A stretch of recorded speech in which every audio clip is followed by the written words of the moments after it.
क्या हाल चाल है। कल जो है कहाँ तक बताए थे? 1906 तक बता दिए थे। 1906 के कांग्रेस के वार्षिक अधिवेशन तक जो है हम आपको बता दिए थे। आज के सेशन में 1907 और उससे आगे के कांग्रेस के वार्षिक अधिवेशन में हम लोग जानेंगे। और कल जो है जब याद करवाने लगे थे तो कुछ लोग पीछे से निकल गए थे। याद तो लगता है 1896 तक में करवाए थे, उसके बाद भी बहुत सारा लिखाए थे, बताए थे। तो जब तक क्लास में छुट्टी करने की घोषणा ना हो जाए तब तक ना निकला कीजिए, स्पेशली पीछे वाले लोग और ऊपर वाले लोगों से कह रहे हैं।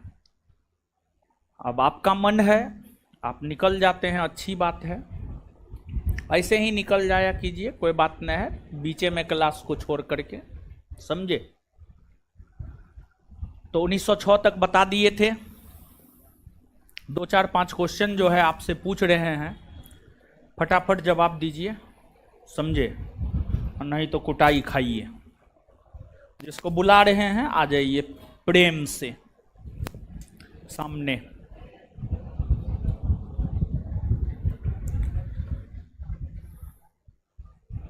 पीछे मुँह लड़काइए तो वाइट शर्ट, हाँ आ जाइए।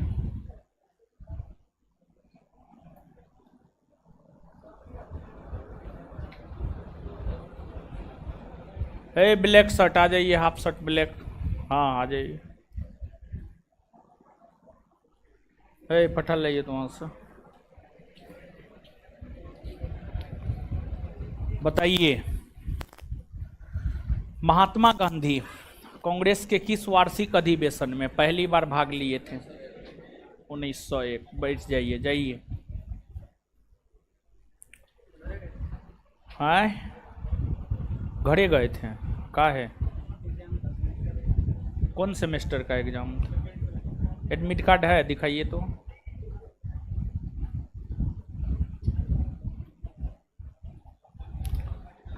चलिए इधर,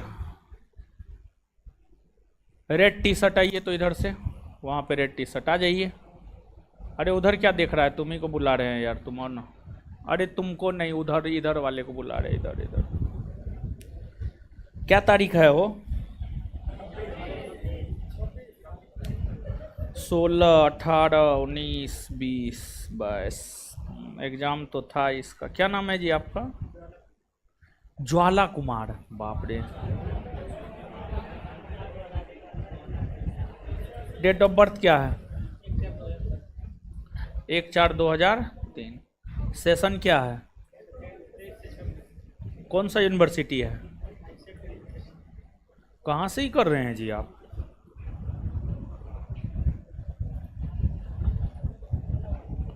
तरवा करवा PS दारू। एग्जाम वेन्यू मेन कैंपस तरवा करवा, पुलिस स्टेशन दारू, DARU दारू। दारू पीने गए थे वो? ओरिजिनल है कि डुप्लीकेट?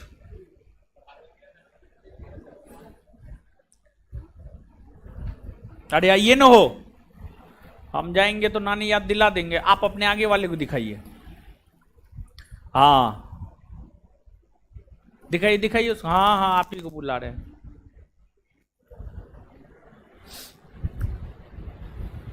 है वाइट टी शर्ट, इधर से आ जाइए, मुस्कुरा रहे हैं।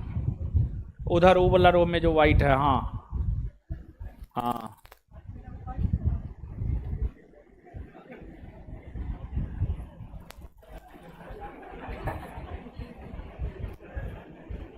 कैसे हैं आप? कैसा चल रहा है सब? कहाँ घर है? मोतिहारी। कब आए हैं पटना? 2 माह हो गए, 2 माह के बाद हम आपको याद आए। आपको आ जाना चाहिए था पहले, लेट कर गए आप ना। अच्छा कोई बात नहीं, एडमिशन लिए? ले लीजिए, पैसा नहीं दीजिएगा तो कैसे हो? कब लीजिएगा एडमिशन? रक्षाबंधन के पहले? पैसा लेकर घर से नहीं आए? घर से जो पैसा लेके आए सब हमको पहले दे दीजिए।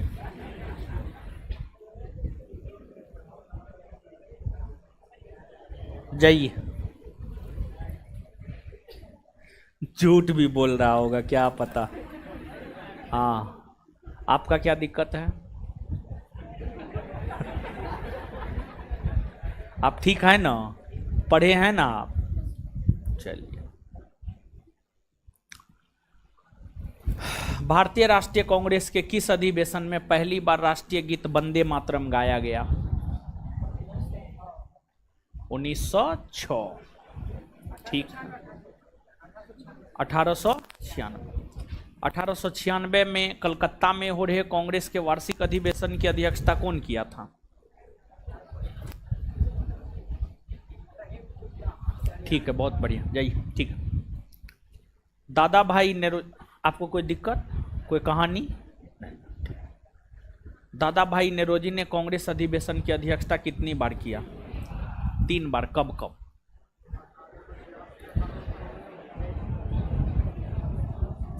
1886 सही है।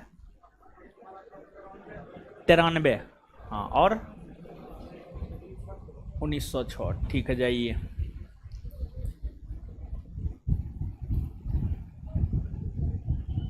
आपको भी कोई कहानी है कि आपकी भी मौसी उसी बीमार थी, उसका इलाज करवाने नहीं गए थे?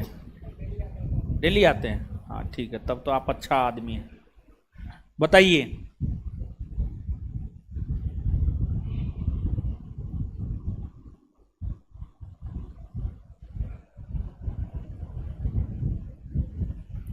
कांग्रेस के प्रथम अध्यक्ष कौन हुए? आए? व्योमेश चंद्र बनर्जी। कांग्रेस के प्रथम पारसी अध्यक्ष कौन हुए? प्रथम मुस्लिम अध्यक्ष, प्रथम अंग्रेज अध्यक्ष।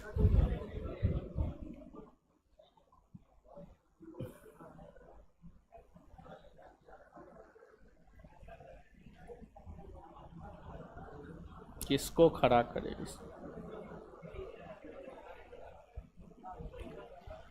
सबको तो लगता है पूछवे किए, किसको नहीं पूछे? हे, आपको भी कुछ कहना है? आए थे न कल? कांग्रेस की अध्यक्षता करते हुए किसने यह कहा था, कांग्रेसी जन पहले भारतीय हैं, बाद में वे हिंदू, मुसलमान, सिख, ईसाई हैं? George Yule. कांग्रेसी बनों का नारा कौन दिया था? बंकिम चंद्र चटर्जी। बदरुद्दीन तैयब जी दिया था। आए? चलिए,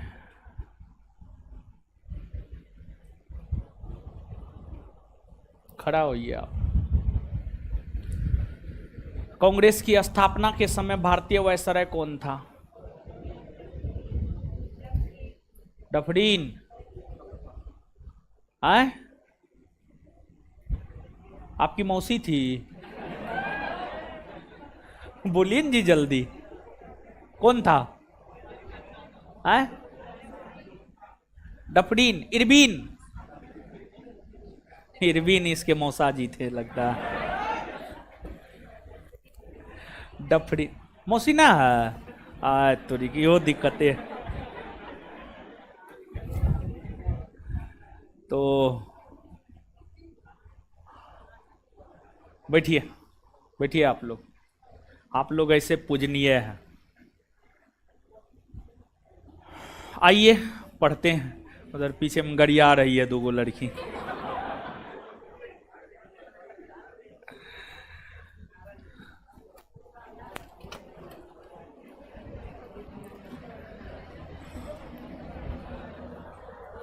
आइए, 1906 तक हो गया था। 1907 अब सुनिए, समझिए, आइए बोर्ड पे समझते जाइए, लिखते जाइए और याद करते जाइए। कांग्रेस के महत्वपूर्ण अधिवेशन हम आपको बता रहे हैं। 1906 के बाद कांग्रेस का अगला महत्वपूर्ण अधिवेशन वर्ष 1907 में हुआ और 1907 में कांग्रेस का अधिवेशन गुजरात के सूरत में हुआ। 1907 में कांग्रेस का वार्षिक अधिवेशन गुजरात के सूरत में हुआ। 1907 में गुजरात के सूरत में जो कांग्रेस का वार्षिक अधिवेशन हुआ, इस अधिवेशन में कांग्रेस में पहली बार फूट पड़ी थी। इस अधिवेशन में कांग्रेस में पहली बार फूट पड़ी थी, जिसे इतिहास में सूरत फूट कहा जाता है। जिसे इतिहास में सूरत फूट कहा जाता है, सूरत फूट कहा जाता है, सूरत फूट कहा जाता है। और देखिए हुआ क्या था, कांग्रेस के गरम दल वाले, कांग्रेस में कई विचारधारा के लोग थे। एगो उदारवादी, एगो उग्रवादी, एगो गांधीवादी, एगो समाजवादी, वामपंथी, कई विचारधारा के लोगों का समावेशन कांग्रेस में देखने को मिलता है। तो कांग्रेस में कई वर्ग के लोग थे। हुआ क्या था, वर्ष 1905 में बंगाल का विभाजन हुआ था और 1905 में जो बंगाल का विभाजन हुआ था, बंगाल विभाजन के खिलाफ स्वदेशी आंदोलन प्रारंभ हुए थे और स्वदेशी आंदोलन के नीति का निर्धारण कांग्रेस का अध्यक्ष करता था। तो कांग्रेस के उग्रवादी विचारधारा के नेता स्वदेशी आंदोलन को अपने तरीका से चलाना चाहता था। कांग्रेस के उदारवादी विचारधारा के नेता स्वदेशी आंदोलन को अपने तरीका से चलाना चाहता था। जो कांग्रेस का अध्यक्ष होता वही स्वदेशी आंदोलन के नीति का निर्धारण करता। 1906 में भी कांग्रेस के अध्यक्ष बनने को लेकर गरम दल और नरम दल दोनों आमने सामने आ गए, लेकिन जब दादा भाई नेरोजी ने अपना नाम आगे कर दिया तो कांग्रेस के गरम दल और नरम दल दोनों पीछे हो गए। फिर से 1907 के सूरत अधिवेशन में कांग्रेस के गरम दल वाले चाह रहे थे अध्यक्ष हमारा हो, कांग्रेस के नरम दल वाले चाह रहे थे अध्यक्ष हमारा हो। और 1907 के सूरत अधिवेशन का अध्यक्ष बनने को लेकर ही स्पष्ट तौर पर कांग्रेस पहली बार गरम दल और नरम दल में विभाजित हो गया। कांग्रेस गरम दल और नरम दल में विभाजित हो गया, जिसे इतिहास में सूरत फूट कहा जाता है। और अंततः 1907 के सूरत में हो रहे अधिवेशन की अध्यक्षता रास बिहारी घोष के द्वारा की गई। रास बिहारी घोष, एक रास बिहारी बोस है और एक रास बिहारी घोष है। रास बिहारी बोस क्रांतिकारी था। रास बिहारी बोस की हम बात करें तो रास बिहारी बोस क्रांतिकारी था। और रास बिहारी घोष की अगर हम बात करें तो वो कांग्रेस के उदारवादी विचारधारा के नेता थे। कांग्रेस के उदारवादी विचारधारा के नेता थे रास बिहारी घोष, रास बिहारी घोष। और उन्होंने ही सूरत अधिवेशन की अध्यक्षता किया। उन्होंने ही कांग्रेस के 1907 के सूरत अधिवेशन की अध्यक्षता किया और इसी अधिवेशन में कांग्रेस स्पष्टता पूर्वक दो भागों में बट गया था। स्पष्टता पूर्वक दो भागों में बट गया था। तो पूछा जाता है आपसे, कांग्रेस में पहली बार फूट कब पड़ी है और कांग्रेस गरम दल और नरम दल में विभाजित हो गया है? तो कांग्रेस में पहली बार फूट पड़ी है 1907 में। कब पड़ी है? 1907 में। और कांग्रेस गरम दल और नरम दल दो वर्गों में बट गया। समझे बात को? तो नीचे से लिखिए, समझते जाइए, लिखते जाइए।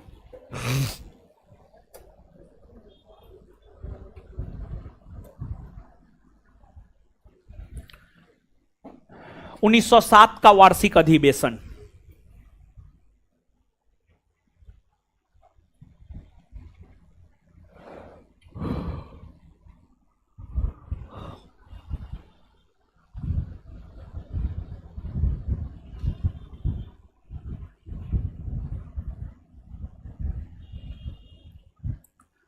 1907 का वार्षिक अधिवेशन। यह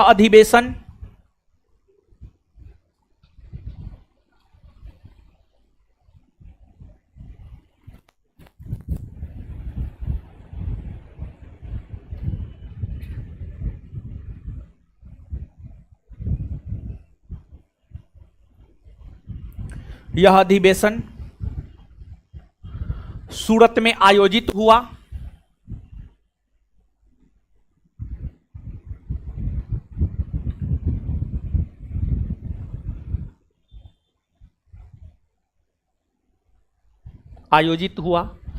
इस अधिवेशन का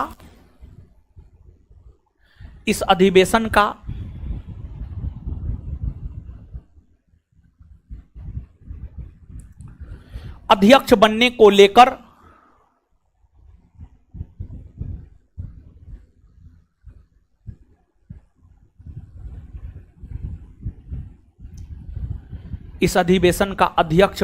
लेकर कांग्रेस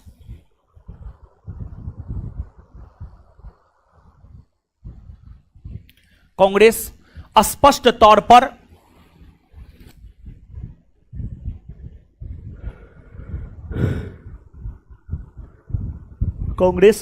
तौर पर दो भागों में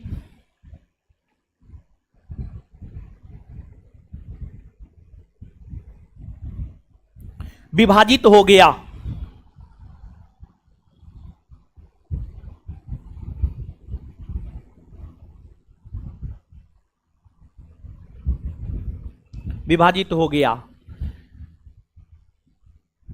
फुल स्टॉप। एक उग्रवादी और दूसरा उदारवादी कहलाया। एक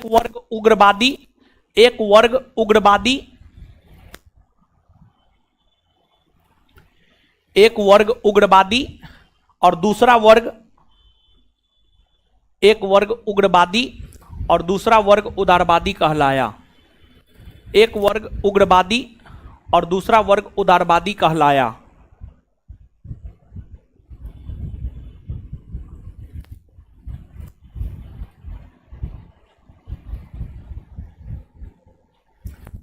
उग्रवादी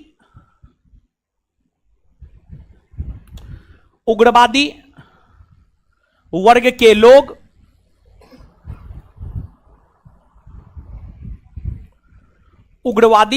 लोग इस अधिवेशन का अध्यक्ष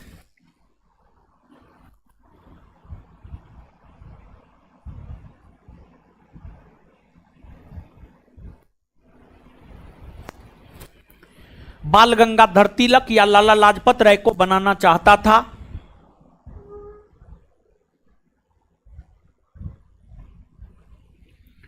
उग्रवादी वर्ग के लोग इस अधिवेशन का अध्यक्ष बाल गंगाधर तिलक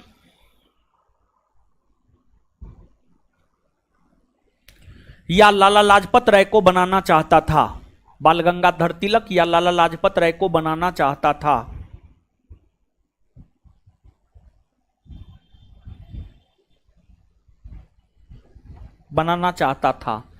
लेकिन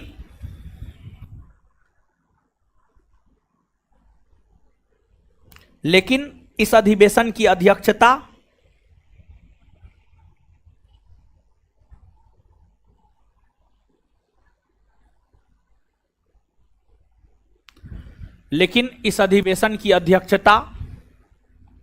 रास बिहारी घोष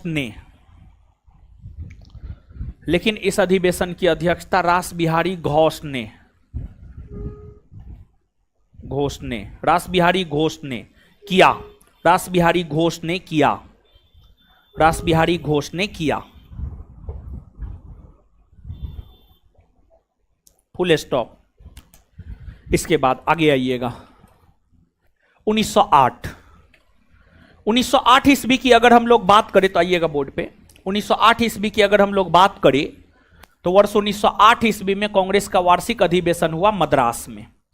1908 में कांग्रेस का वार्षिक अधिवेशन हुआ मद्रास में। और 1908 में जो कांग्रेस का वार्षिक अधिवेशन मद्रास में हुआ, मद्रास में हो रहे कांग्रेस के इस वार्षिक अधिवेशन की अध्यक्षता, मद्रास में हो रहे कांग्रेस के इस वार्षिक अधिवेशन की अध्यक्षता रासबिहारी घोष के द्वारा ही किया गया। रासबिहारी घोष के द्वारा ही जो है कांग्रेस के इस अधिवेशन की भी अध्यक्षता की गई। और इस अधिवेशन के दौरान ही कांग्रेस के लिए एक संविधान का निर्माण किया गया था। 1908 के मद्रास अधिवेशन के दौरान ही कांग्रेस के लिए एक संविधान का निर्माण किया गया था। फिर इसके बाद 1909 की अगर हम लोग बात करें तो 1909 में कांग्रेस का वार्षिक अधिवेशन हुआ लाहौर में। 1909 में जो कांग्रेस का वार्षिक अधिवेशन लाहौर में हुआ, इस अधिवेशन की अध्यक्षता किया मदन मोहन मालवीय ने। इस अधिवेशन की अध्यक्षता मदन मोहन मालवीय ने किया। और इस अधिवेशन के दौरान ही भारत का सबसे लोकप्रिय वायसराय लॉर्ड रिपन को घोषित किया गया था। 1909 के लाहौर अधिवेशन के दौरान ही भारत का सबसे लोकप्रिय वायसराय लॉर्ड रिपन को घोषित किया गया था।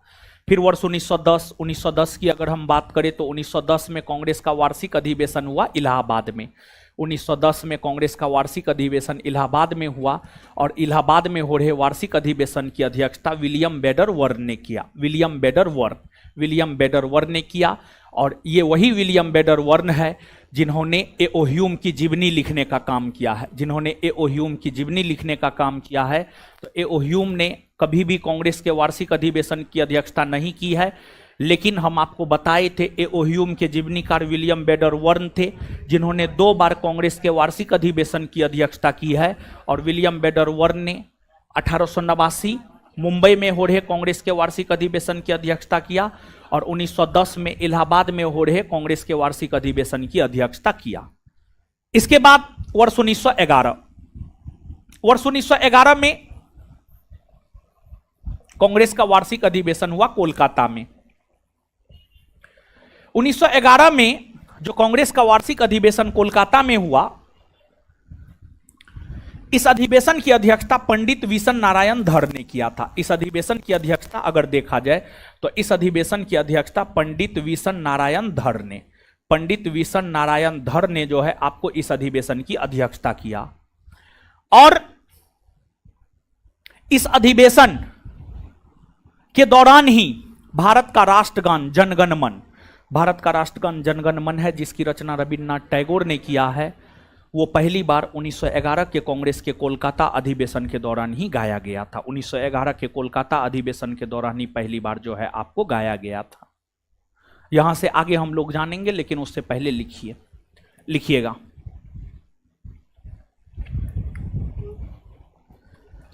1908 का वार्षिक अधिवेशन। 1908 का वार्षिक अधिवेशन डैश देकर लिखिए।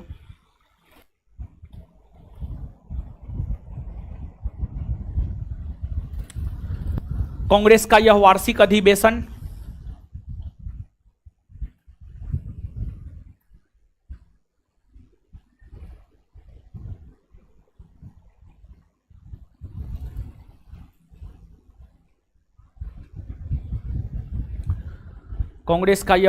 अधिवेशन मद्रास में हुआ था।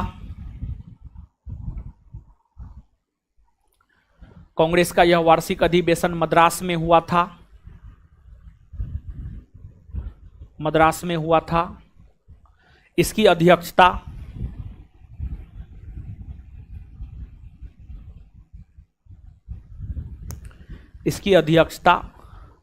रासबिहारी घोष ने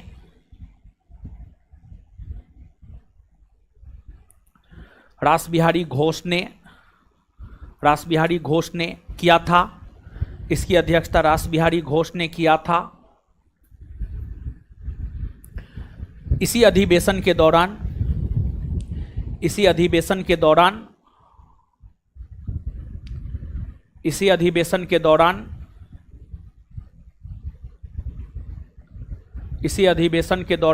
कांग्रेस के लिए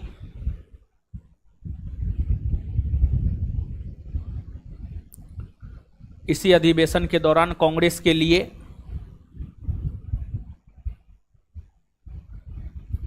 संविधान का निर्माण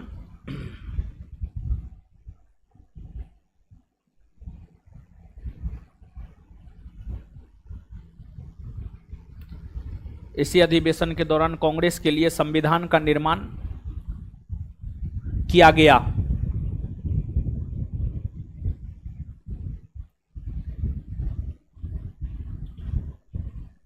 आगे 1909 का वार्षिक अधिवेशन।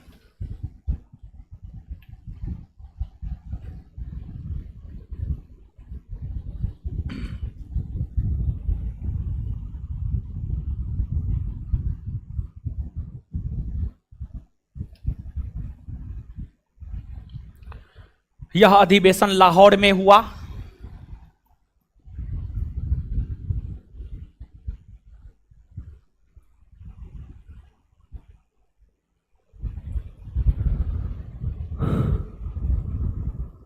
यह अधिवेशन लाहौर में हुआ। इसकी अध्यक्षता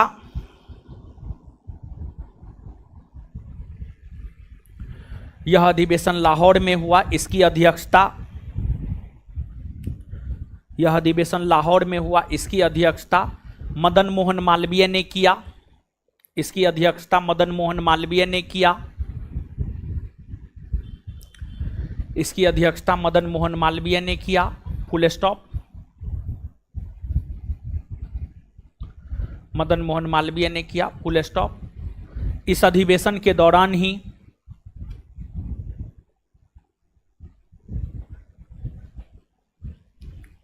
इस अधिवेशन के दौरान ही इस अधिवेशन के दौरान ही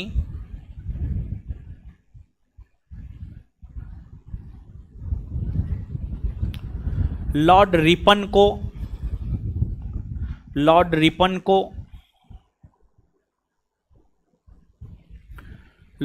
को भारत का सबसे लोकप्रिय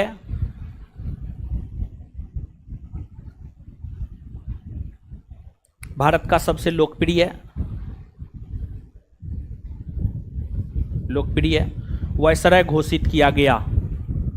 भारत का सबसे लोकप्रिय वायसराय घोषित किया गया। भारत का सबसे लोकप्रिय वायसराय घोषित किया गया। भारत का सबसे लोकप्रिय वायसराय घोषित किया गया। आगे 1910 का वार्षिक अधिवेशन।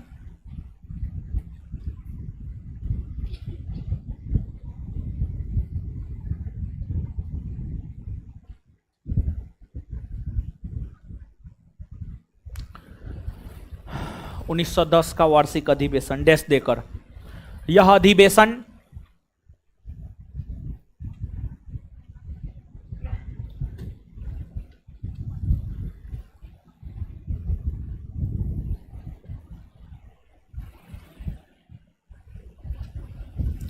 इलाहाबाद में हुआ था।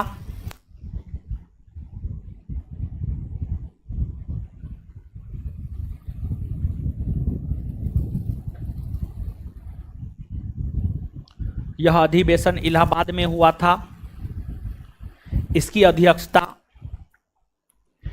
अध्यक्षता विलियम वेडरवर्थ ने। इसकी अध्यक्षता विलियम वेडरवर्थ ने। इसकी अध्यक्षता विलियम वेडरवर्थ ने की है।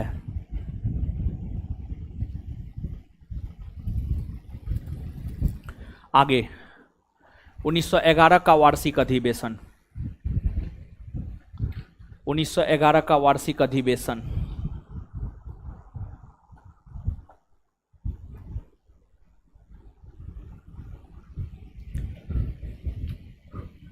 (1911) का वार्षिक अधिवेशन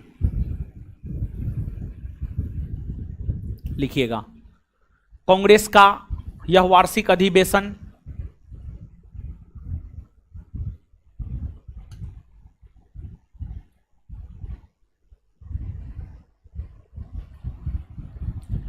कांग्रेस का यह वार्षिक अधिवेशन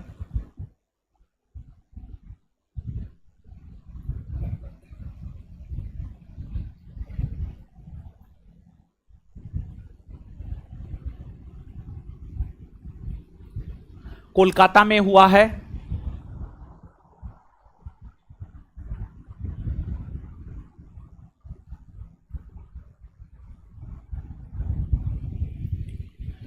इसकी अध्यक्षता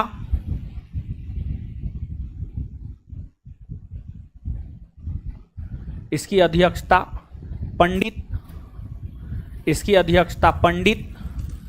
विशन नारायण धर ने किया है।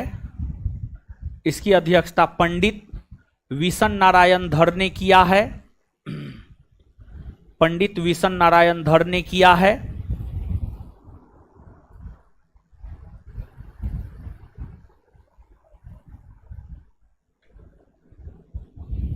इसकी अध्यक्षता पंडित विशन नारायण धर ने किया है।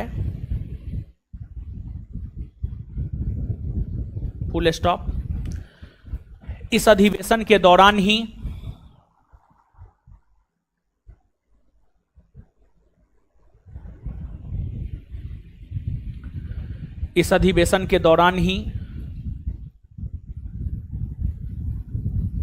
भारत का राष्ट्रगान जनगण मन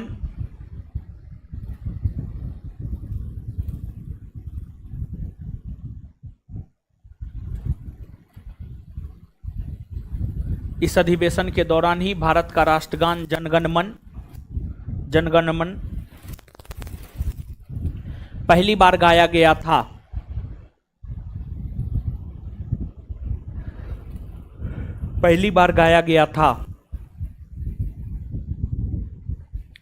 इसकी रचना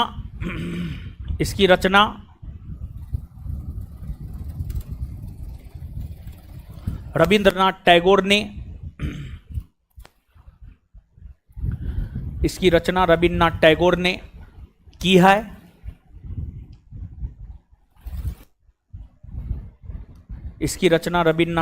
ने की है। चलिए आगे आइए। यहां तक समझा दिए थे, लिखा दिए हैं, आगे आइए। इसके बाद आगे देखिएगा। 1911 के बाद वर्ष 1912 की अगर आप बात करेंगे तो वर्ष 1912 में पहली बार बिहार में कांग्रेस का वार्षिक अधिवेशन आयोजित हुआ। 1912 में पहली बार बिहार में कांग्रेस का वार्षिक अधिवेशन आयोजित हुआ और 1912 में बिहार के पटना के बांकीपुर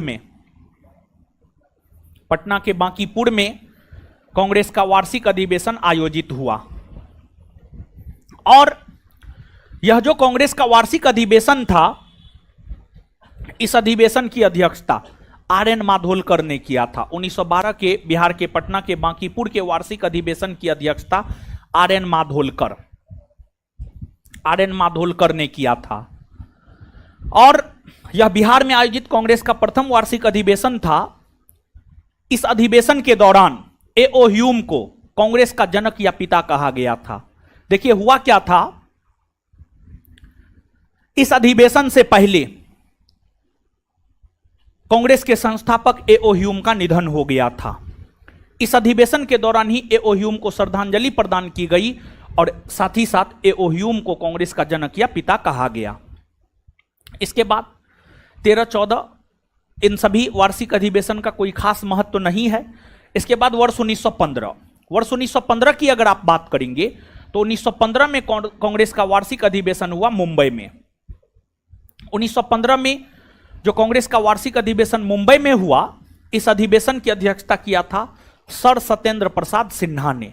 1915 के कांग्रेस के मुंबई अधिवेशन की अध्यक्षता सर सत्येंद्र प्रसाद सिन्हा ने किया। और इस अधिवेशन के दौरान, इस अधिवेशन का ऐतिहासिक महत्व इसलिए है क्योंकि इस अधिवेशन के दौरान भारत के वायसराय लॉर्ड वेलिंगटन कांग्रेस के वार्षिक अधिवेशन में भाग लेने का काम किया था। देखिए हम आपको भारत के गवर्नर जनरल, भारत के वायसराय पढ़ाए हैं, उसमें लॉर्ड वेलिंगटन 1931 से 1936 तक भारत के वायसराय पद पर रहे हैं। तो लॉर्ड वेलिंगटन 1915 के कांग्रेस के मुंबई अधिवेशन में भाग लिया था। पूछा जाता है, पूछा गया है, तो इसी वजह से इस अधिवेशन का कुछ ऐतिहासिक महत्व हो जाता है। इसके बाद वर्ष 1916 में कांग्रेस का वार्षिक अधिवेशन हुआ लखनऊ में। 1916 में कांग्रेस का वार्षिक अधिवेशन लखनऊ में हुआ, और लखनऊ में जो कांग्रेस का वार्षिक अधिवेशन 1916 में हुआ, इसकी अध्यक्षता एसी मजूमदार, इसकी अध्यक्षता किया था एसी मजूमदार। एसी मजूमदार ने कांग्रेस के इस अधिवेशन की अध्यक्षता किया। अंबिका चरण मजूमदार ने कांग्रेस के इस अधिवेशन की अध्यक्षता किया। और इस अधिवेशन का कई दृष्टिकोण से काफी ज्यादा महत्व है।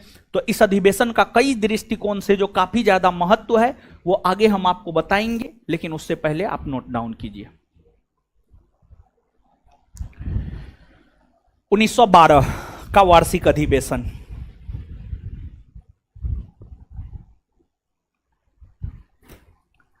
1912 का वार्षिक अधिवेशन, 1912 का वार्षिक अधिवेशन, डैश देकर लिखिए। कांग्रेस का यह अधिवेशन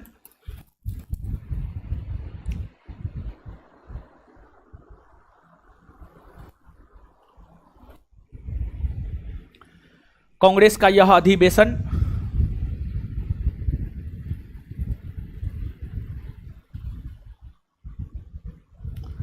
पटना के बांकीपुर में हुआ।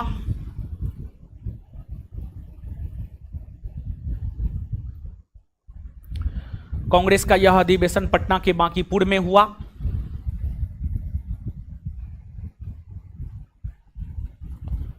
Full stop.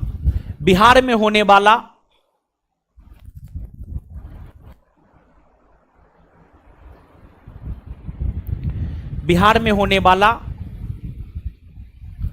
कांग्रेस का यह प्रथम वार्षिक अधिवेशन था। बिहार में होने वाला कांग्रेस का यह प्रथम वार्षिक अधिवेशन था। बिहार में होने वाला कांग्रेस का यह प्रथम वार्षिक अधिवेशन था। बिहार में होने वाला कांग्रेस का यह प्रथम वार्षिक अधिवेशन था। बिहार में होने वाला कांग्रेस का यह प्रथम वार्षिक अधिवेशन था। इसकी अध्यक्षता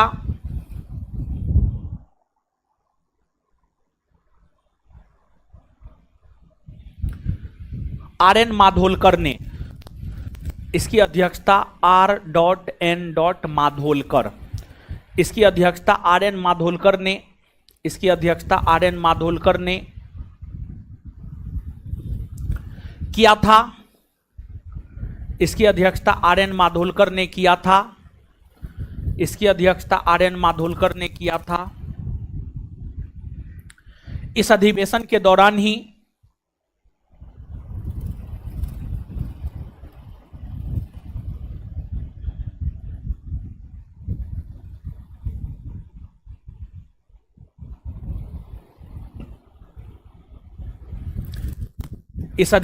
दौरान ही कांग्रेस के जनक या पिता की उपाधि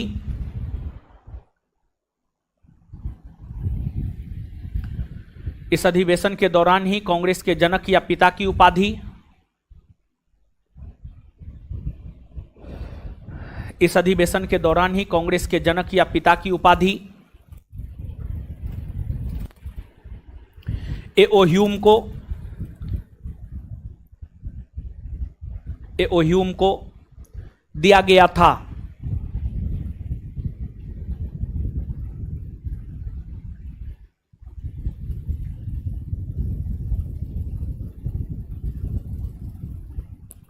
चलिए 1915 का वार्षिक अधिवेशन,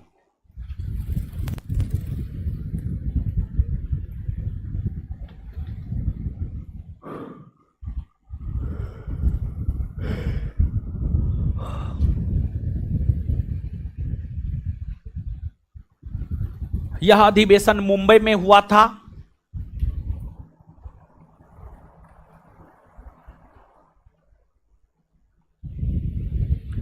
यह अधिवेशन मुंबई में हुआ था।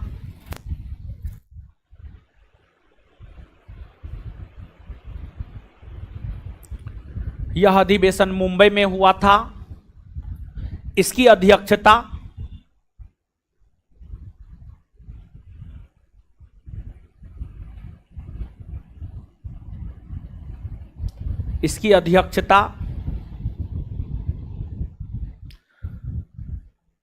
सर सत्येंद्र प्रसाद सिन्हा के द्वारा,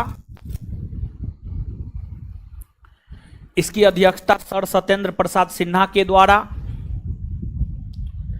इसकी अध्यक्षता सर सत्येंद्र प्रसाद सिन्हा के द्वारा की गई।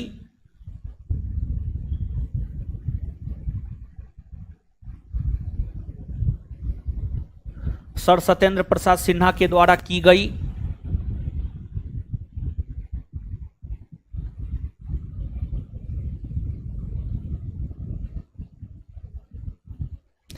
इस अधिवेशन में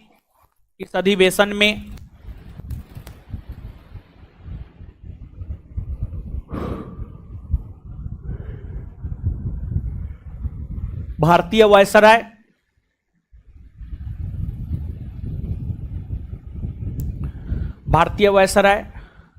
लॉर्ड वेलिंगटन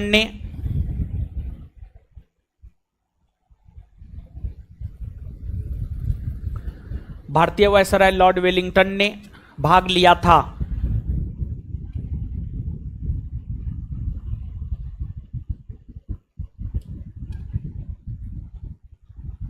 चलिए 1916 का वार्षिक अधिवेशन,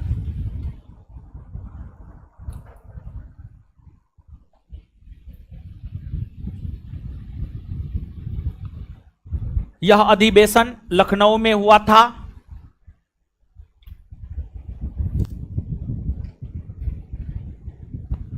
यह अधिवेशन लखनऊ में हुआ था।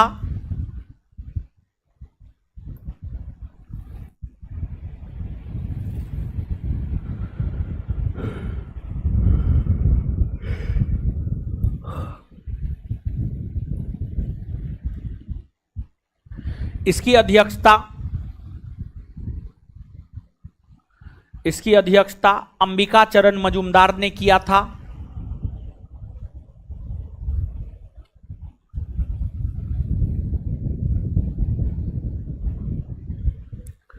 इसकी अध्यक्षता अंबिका चरण मजूमदार ने किया था।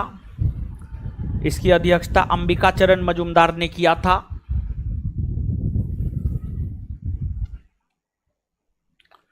कई दृष्टिकोण से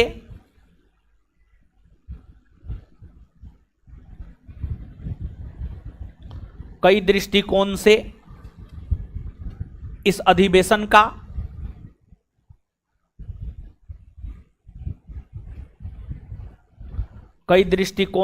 अधिवेशन का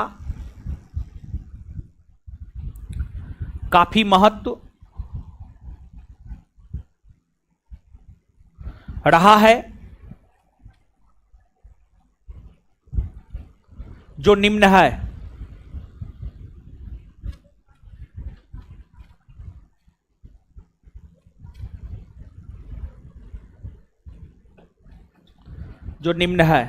अब आइए समझिए। देखिए, पहला क्या रीजन था, समझिएगा। इस अधिवेशन के महत्व के पीछे पहला रीजन यह था कि आप याद कीजिए, कांग्रेस 1907 में उग्रवादी और उदारवादी में स्पष्ट तौर पर बट गया था। लेकिन बाल गंगाधर तिलक के प्रयास से 1916 के लखनऊ अधिवेशन में कांग्रेस के उग्रवादी और उदारवादी दोनों एक हो गए। यानी कांग्रेस जो दो भागों में उग्रवादी और उदारवादी में बट गया था, वो फिर से एक 1916 के लखनऊ अधिवेशन में हुआ। और यह करवाने में बाल गंगाधर तिलक का बहुत बड़ा योगदान रहा है। और बाल गंगाधर तिलक के साथ साथ एनी बेसेंट का भी योगदान रहा है। तो बाल गंगाधर तिलक और एनी बेसेंट के सहयोग से 1916 के लखनऊ अधिवेशन में कांग्रेस के उग्रवादी और उदारवादी या गरम दल और नरम दल वाले दोनों एक हो गए। मतलब कांग्रेस में एकता स्थापित हो गई। एक रीजन यह है इस अधिवेशन के महत्वपूर्ण होने का। दूसरा रीजन यह है, दक्षिण अफ्रीका से जब महात्मा गांधी भारत आए, दक्षिण अफ्रीका से भारत आने के बाद महात्मा गांधी ने 1916 के कांग्रेस अधिवेशन में पहली बार भाग लिया। गौर से सुनिएगा, दक्षिण अफ्रीका से आने के बाद महात्मा गांधी पहली बार कांग्रेस के 1916 के लखनऊ अधिवेशन में भाग लिए। ऐसे महात्मा गांधी 1901 के कलकत्ता अधिवेशन में पहली बार भाग लिए। उस दौरान महात्मा गांधी दक्षिण अफ्रीका में ही रह रहे थे, लेकिन कुछ काम के वजह से 1901 में भारत आए थे और फिर 1902 में दक्षिण अफ्रीका वापस लौट गए। लेकिन जब भारत आए थे तो 1901 में कांग्रेस का वार्षिक अधिवेशन हो रहा था, उसमें उन्होंने भाग लेने का काम किया पहली बार। लेकिन दक्षिण अफ्रीका से फाइनली गांधी जी भारत 9 जनवरी 1915 को आए। तो दक्षिण अफ्रीका से वापस लौटने के बाद महात्मा गांधी कांग्रेस के 1916 के लखनऊ अधिवेशन में पहली बार भाग लिए और इसी अधिवेशन में गांधी जी की मुलाकात बिहार के चंपारण के भितिहरवा गांव के किसान नेता राजकुमार शुक्ल से हुई और राजकुमार शुक्ल के कहने पर ही महात्मा गांधी चंपारण गए और चंपारण में सत्याग्रह का आयोजन किया और उसी चंपारण सत्याग्रह ने गांधी जी को महात्मा बना दिया। गांधी जी को महात्मा बना दिया। दूसरा ये रीजन है जिस वजह से यह अधिवेशन महत्वपूर्ण है।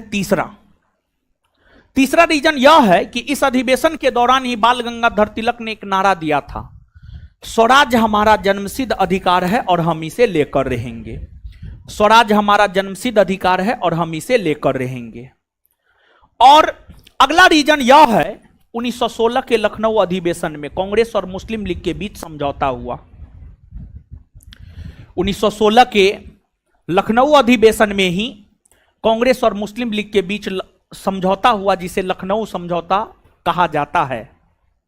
देखिए हुआ क्या था, आप चीजों को समझिएगा। हुआ यह था, जिस प्रकार 1885 में भारतीय राष्ट्रीय कांग्रेस की स्थापना हुई, जिस प्रकार 1885 में भारतीय राष्ट्रीय कांग्रेस की स्थापना हुई, उसी प्रकार वर्ष 1906 में मुस्लिम लीग की स्थापना हुई। मुस्लिम लीग का भी वार्षिक अधिवेशन प्रत्येक वर्ष आयोजित होता था। 1908 में मुस्लिम लीग का वार्षिक अधिवेशन अमृतसर में हुआ और उस वार्षिक अधिवेशन में मुस्लिम लीग ने अंग्रेजी सरकार से यह मांग किया कि मुसलमानों को पृथक निर्वाचन का अधिकार दिया जाए। 1908 के मुस्लिम लीग के अमृतसर के वार्षिक अधिवेशन में मुस्लिम लीग ने यह मांग किया कि मुसलमानों को पृथक निर्वाचन का अधिकार दिया जाए। और फिर 1909 के भारत शासन अधिनियम के तहत ब्रिटिश सरकार ने मुसलमानों को पृथक निर्वाचन का अधिकार दे दिया। और जब ब्रिटिश सरकार ने मुसलमानों को 1909 के भारत शासन अधिनियम के तहत पृथक निर्वाचन का अधिकार दिया, तो इसे कांग्रेस स्वीकार नहीं किया।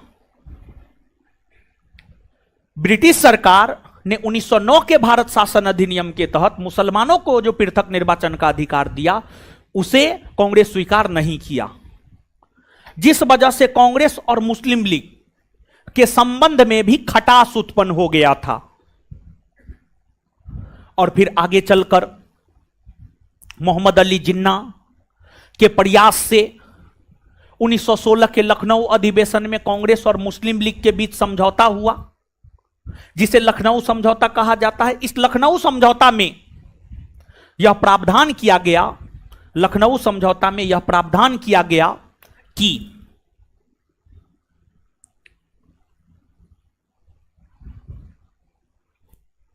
मुस्लिम लीग कांग्रेस को भारत के स्वतंत्रता आंदोलन में मदद करेगा।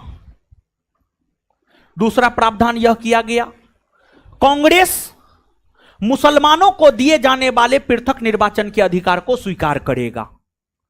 और 1916 के लखनऊ समझौता के तहत ही कांग्रेस ने मुसलमानों को दिए जाने वाले पृथक निर्वाचन के अधिकार को स्वीकार किया। और जब कांग्रेस ने मुसलमानों को दिए जाने वाले पृथक निर्वाचन के अधिकार को स्वीकार किया, जब कांग्रेस ने मुसलमानों को दिए जाने वाले पृथक निर्वाचन के अधिकार को स्वीकार किया,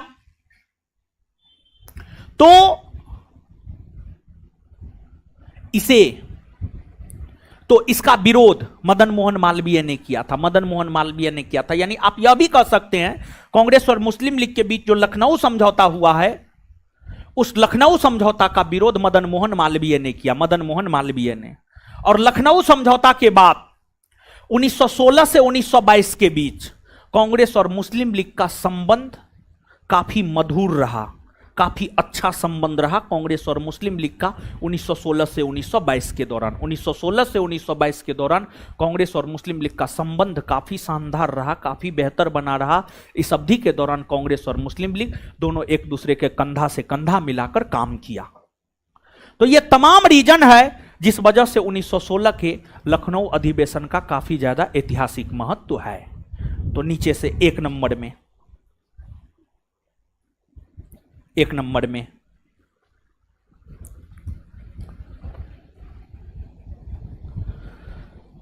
बाल गंगाधर तिलक के प्रयास से,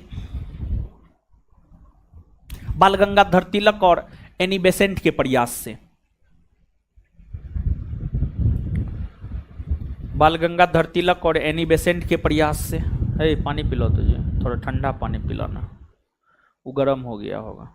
ठीक है, बोलो ठंडा पानी लेके आएगा, थोड़ा ठंडा पानी पीने का मन कर रहा है। जानते हैं गर्मी में गर्म पानी पीते पीते जो है ना, ऐसे हम गर्म पानी पीते हैं, सेटिस्फेक्शन नहीं मिलता है, समझे।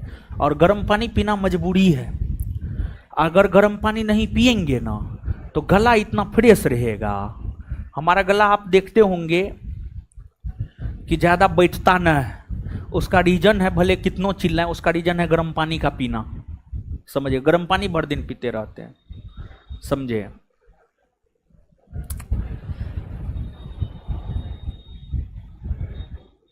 लिखिए, बाल गंगाधर तिलक और एनी बेसेंट के प्रयास से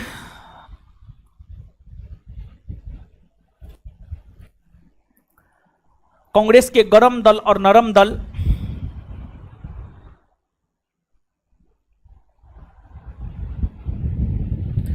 बाल गंगाधर तिलक और एनी बेसेंट के प्रयास से कांग्रेस के गरम दल और नरम दल दोनों एक हो गए।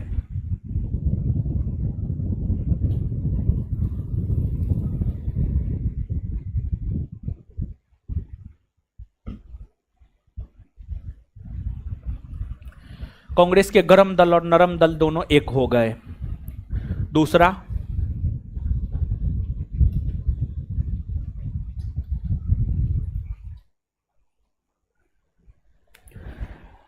इसी अधिवेशन के दौरान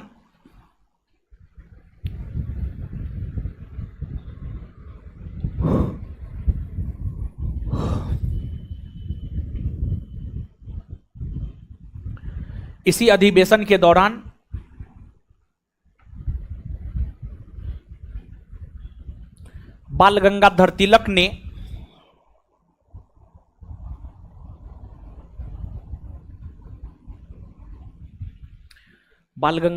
ने यह नारा दिया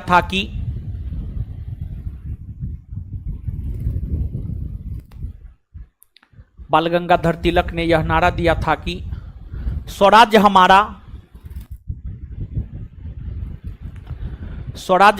जन्मसिद्ध अधिकार है।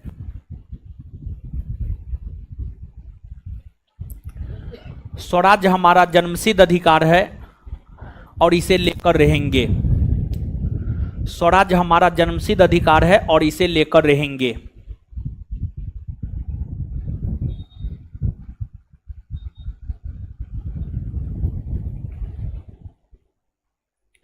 नेक्स्ट पॉइंट,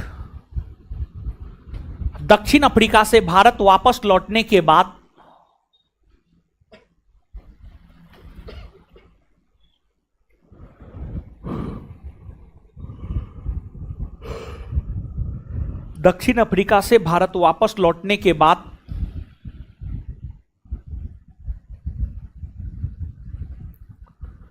दक्षिण अफ्रीका से भारत वापस लौटने के बाद महात्मा गांधी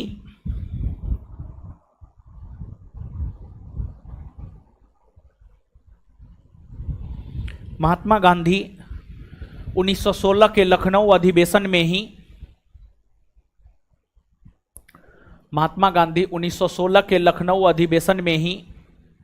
महात्मा गांधी 1916 के लखनऊ अधिवेशन में ही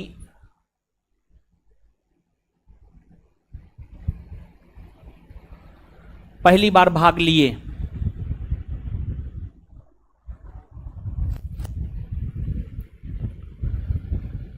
पहली बार भाग लिए। इसी अधिवेशन के दौरान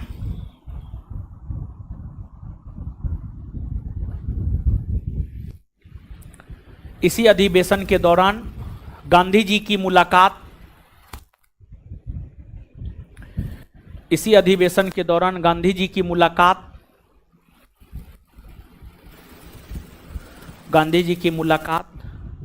बिहार के चंपारण के किसान नेता,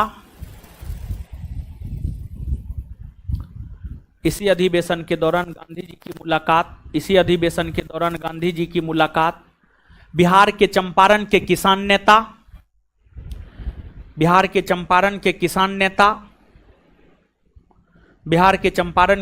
नेता राजकुमार शुक्ल के साथ हुआ।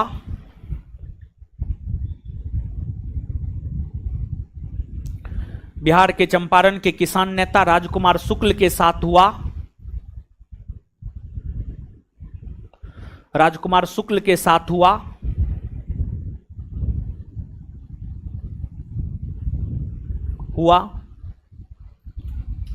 बहरे बहादुर यानी पानी खरीदिए के ले आया, और तो पूरा ठंडा होगा। नहीं खरीद के लाया है जी, है नल का है। ये तो बहुत ठंडा होगा, मतलब एक के बारे में गला को बैठाइए देगा। ये तो दिमाग है टीपू सुल्तान। टीपू सुल्तान, इसका नाम सही में टीपू सुल्तान है। हमको भी, हम इस टीपू नाम है। हाँ, हम भी इसको जब पहली बार ये हमसे मिला तो पूछे क्या नाम है, बोला टीपू सुल्तान। बोले सच में नाम है टीपू सुल्तान? तब दिखाया अपना आधार कार्ड, तब हमको विश्वास हुआ यहाँ सही में टीपू सुल्तान नाम। ठीक है, नमाज पढ़ने होता है। एक दिन में क्या बार नमाज पढ़ते हैं? सही बताइए, क्या बार आप पढ़ते हैं? सिर्फ जुम्मा को पढ़ते हैं, यही ना दिक्कत है महाराज। एक सच्चा मुसलमान को एक दिन में कम से कम 5 बार नमाज अदा करना चाहिए, समझे। एक हिंदू को भी जो है मंदिर में सुबह शाम आरती उतारना चाहिए। आप सच्चा मुसलमान ना है, सिर्फ जुम्मा को, मतलब आज जुम्मा का दिन है। हाँ, आज तो आप पढ़े होंगे। हाँ चलिए ठीक, 5 बार नमाज अदा कीजिए महाराज। पैगंबर हजरत मोहम्मद साहब तो यही कहे हैं, एक सच्चे मुसलमान को कम से कम 5 बार नमाज अदा करना चाहिए। पैगंबर हजरत मोहम्मद साहब के हैं, समझे। हम अपने मन से नहीं बोल रहे हैं टीपू सुल्तान, पैगंबर हजरत मोहम्मद साहब के हैं, उनको जो हम पढ़े हैं उसके अनुसार हम बता रहे हैं।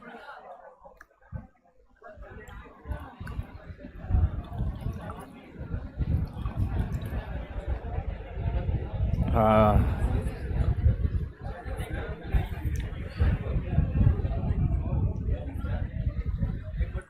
चलिए लिखिए।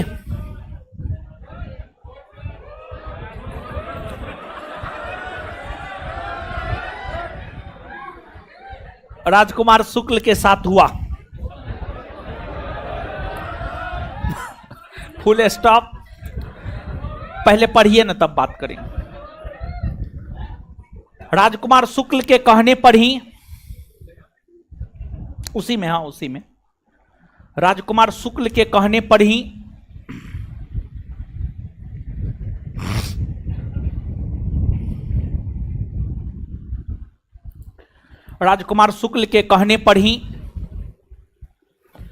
महात्मा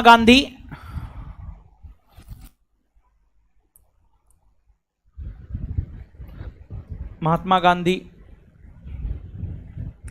चंपारण पहुंचे।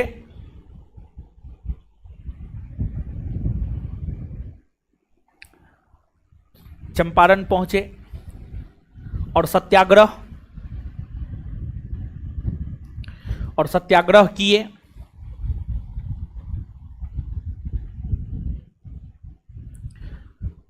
जिसे चंपारण सत्याग्रह कहा जाता है।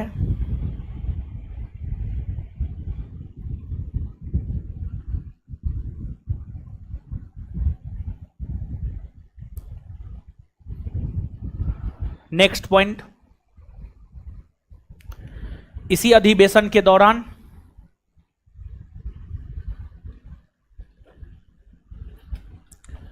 इसी अधिवेशन के दौरान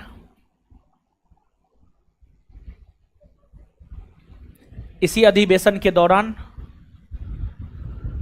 इसी अधिवेशन के दौरान कांग्रेस और मुस्लिम लीग के बीच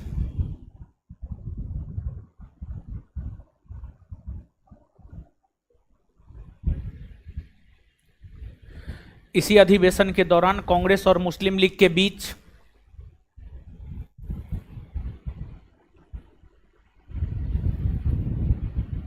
कांग्रेस और मुस्लिम लीग के बीच मोहम्मद अली जिन्ना के प्रयास से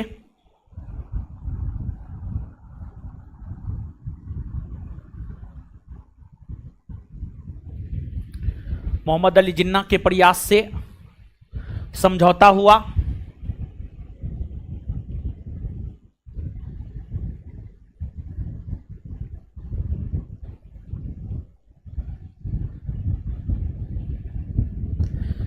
जिसे लखनऊ समझौता कहा जाता है, जिसे लखनऊ समझौता कहा जाता है।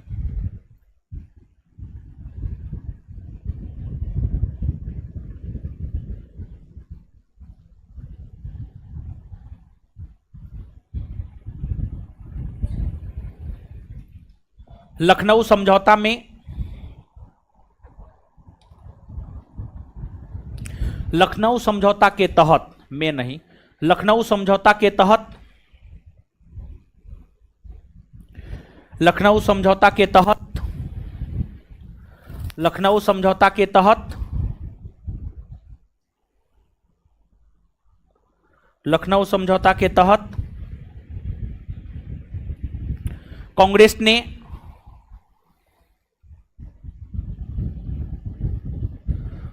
ने मुसलमानों को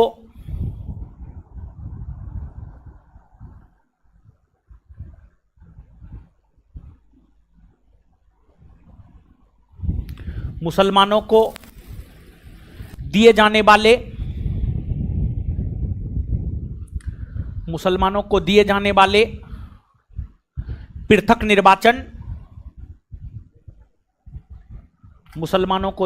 वाले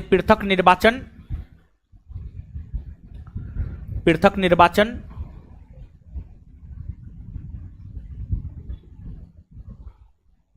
के अधिकार को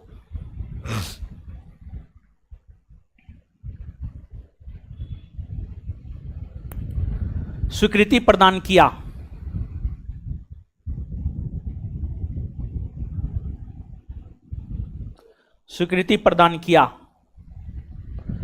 बदले में मुस्लिम लीग ने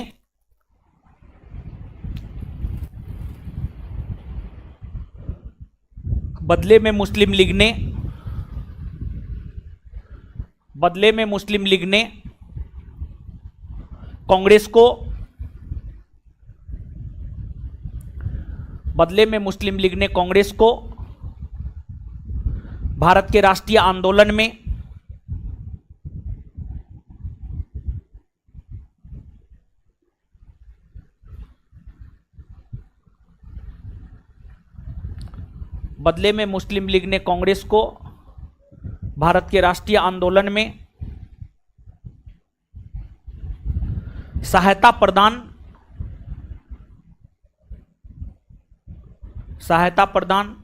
करने का आश्वासन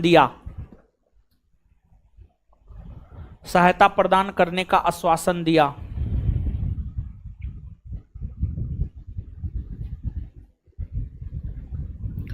अब नोट देकर के 2-3 पॉइंट लिखिए। नोट देकर के 2-3 पॉइंट, नोट में 2-3 पॉइंट लिखिएगा। नोट देकर के 2-3 पॉइंट। नोट में पहला पॉइंट, श्रीमती सरोजिनी नायडू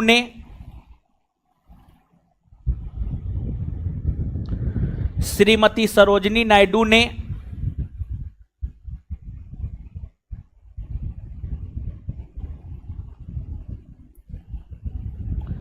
श्रीमती सरोजिनी नायडू ने मोहम्मद अली जिन्ना को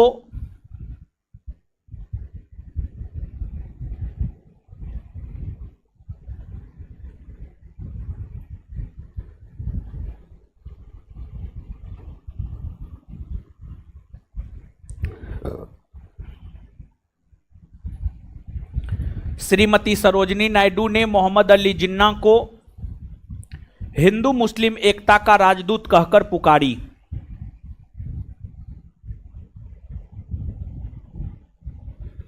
श्रीमती सरोजिनी नायडू ने मोहम्मद अली जिन्ना को हिंदू मुस्लिम एकता का राजदूत कहकर पुकारी।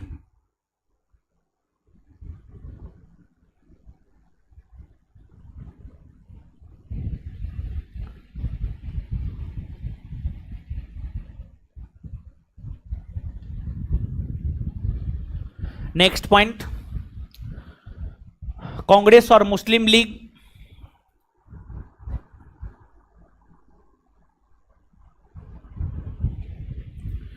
कांग्रेस और मुस्लिम लीग के बीच होने वाले कांग्रेस और मुस्लिम लीग के बीच होने वाले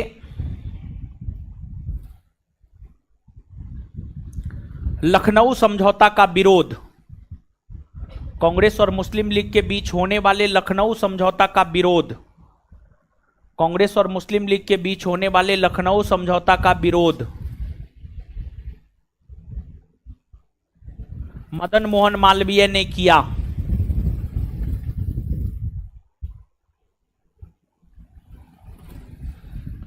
मदन मोहन मालवीय ने किया।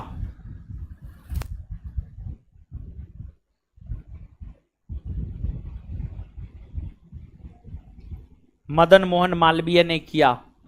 तीसरा पॉइंट, वर्ष 1916 से 1922 का कालखंड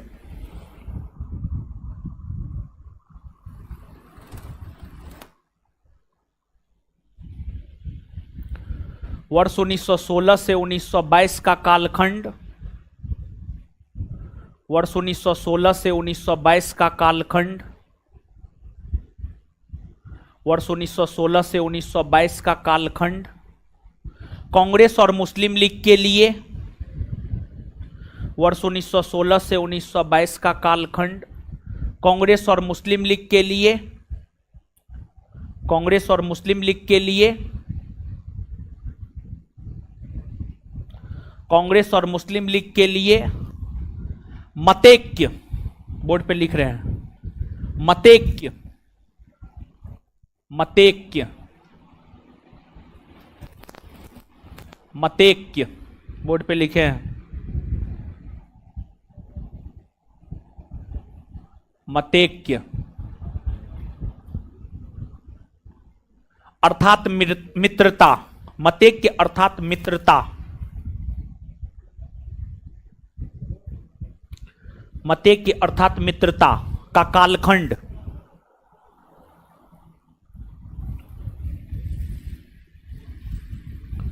मतैक्य अर्थात मित्रता का कालखंड कहा जाता है।